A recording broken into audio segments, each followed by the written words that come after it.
Bom dia, boa tarde, boa noite para vocês que têm assistido os vídeos que temos postado no YouTube, também no Facebook. Esse vídeo de hoje tem por título Refletindo sobre a Mediunidade. Vamos falar um pouco sobre a mediunidade e o que é a mediunidade.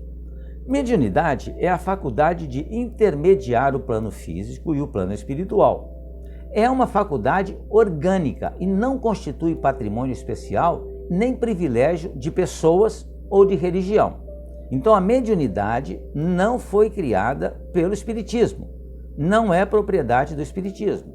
Todos nós, espíritos encarnados no planeta Terra, podemos ser médiuns. O médium é a pessoa que tem a capacidade de ser intermediária entre o mundo corporal e o espiritual. É um compromisso assumido antes da reencarnação e que tem por finalidade a renovação espiritual do próprio médium, pelo trabalho voltado ao bem do próximo. Porém, todos nós somos mais ou menos sensitivos, ou seja, capazes de sentir de alguma forma a presença de espíritos ao nosso redor. Despreocupados dessa realidade, fatos estranhos acontecidos conosco passam sem explicações razoáveis, como tristezas ou alegrias repentinas, arrepios, formigamentos, dores ou doenças sem causa aparente. Pode ser mediunidade. Pensamentos contraditórios e nem por nós aceitáveis. Ideias e soluções de estalo aparecem para problemas difíceis. Temos premonições, visões das almas de pessoas já desencarnadas. Assim, aquele que tem essa faculdade mais aflorada é que pode ser considerado médium. Então nós recebemos intuição, é normal, natural, mas existem aqueles que recebem isso de forma mais ostensiva. Esse é o médium que vai trabalhar na mediunidade, é um compromisso que ele tem. Mas como ele tem o livre-arbítrio, ele pode ou não trabalhar nisso. Assim, aquele que tem essa faculdade mais aflorada é o que pode ser considerado médium. Não é dom que se transfira de uma pessoa para outra. E tampouco conseguiremos desenvolvê-lo em nós sem que exista o compromisso. Por mais que desejemos ser um médium psicógrafo, por exemplo, que escreve mensagens de espíritos, se não tivermos uma tarefa com esse tipo de mediunidade, não o seremos. Em razão disso, a mediunidade é um acontecimento em nossa vida que deve desabrochar espontaneamente, para que possamos aproveitá-la de maneira satisfatória.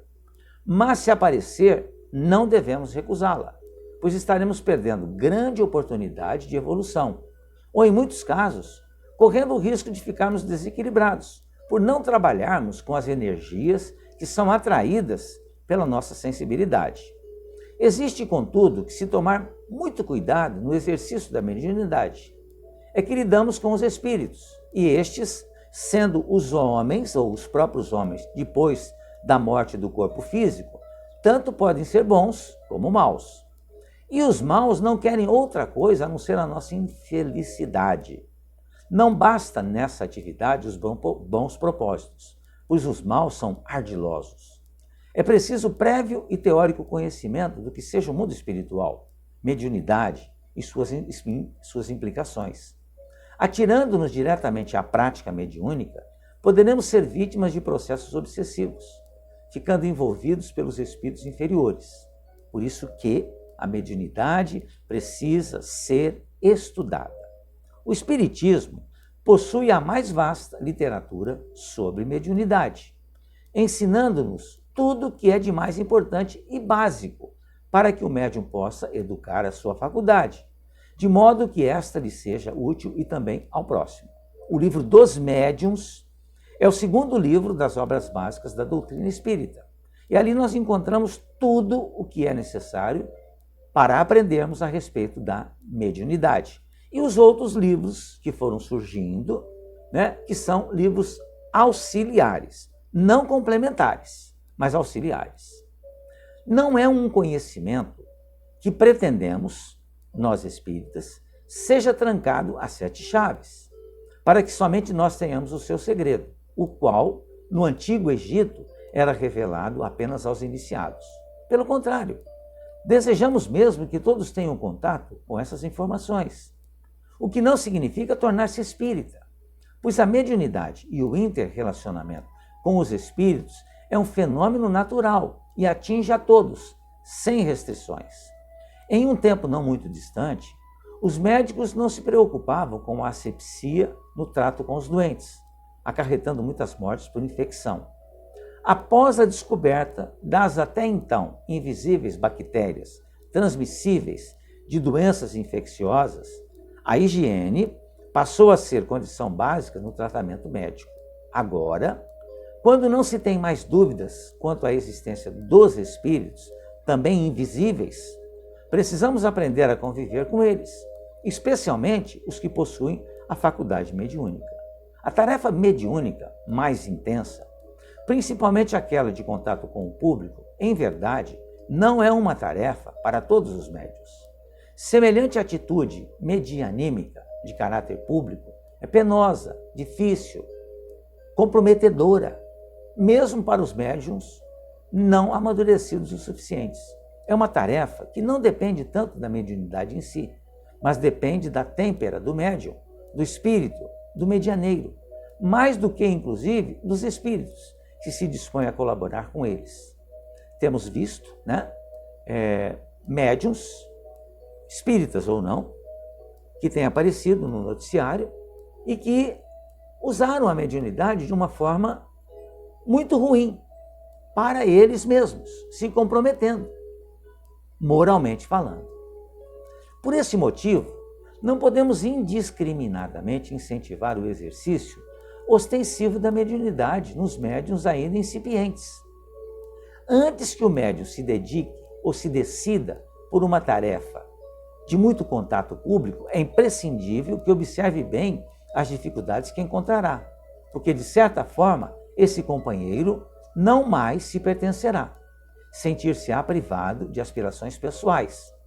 Temos o caso do Chico Xavier e do Divaldo Pereira Franco, que são pessoas, Chico já desencarnado, que atendia todos os dias centenas, milhares de pessoas, então a sua vida particular praticamente terminou, porque o contato com o público era muito grande. Divaldo Franco tem um contato público também muito grande, ou seja, ele então teve a sua vida particular muito restrita, mas foi uma tarefa que ele aceitou. Essas nossas considerações vêm a propósito de muitos irmãos médiuns que anseiam por atividades mais amplas na casa espírita. Louvamos em todas elas a boa vontade e a reta intenção em cooperar com a difusão do espiritismo, mas revive na atualidade o Evangelho de Jesus. Entretanto, temos catalogado centenas e centenas de medianeiros que se propõem em realizar semelhantes atividades e nelas não logram perseverar, mais do que algumas reuniões, alguns poucos meses. Logo se retraem, constrangidos, por um sem número de problemas, porque a mediunidade é mais um trabalho que você tem na sua vida. É indispensável, portanto, que o medianeiro, o médium, antes de tentar alçar voos mais longínquos, melhor fortalecer as próprias asas, porque não lhe convirá de forma alguma a leviandade, a deserção ao dever, a fuga ao compromisso, sem que esteja arcando com as consequências oriundas de suas decisões.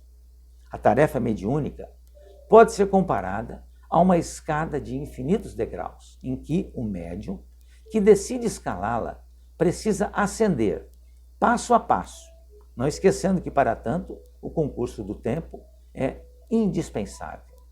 Então, amigos, a tarefa do médium, ela é uma tarefa gigantesca, difícil. O médium não é melhor do que nenhum de nós que não é médium. Ele apenas tem um compromisso diferente. Compromisso esse que foi firmado no plano espiritual. O seu próprio corpo físico também foi preparado para que ele pudesse desenvolver a mediunidade. Ou seja, é feito todo um trabalho para que ele possa realmente contribuir para o desenvolvimento mediúnico, ajudando então o intercâmbio entre o plano espiritual e o plano material. Reflitamos sobre a mediunidade, estudemos sobre a mediunidade, para que nós façamos sempre a coisa certa. Muito obrigado mais uma vez pela sua atenção. Fiquem bem, fiquem em paz.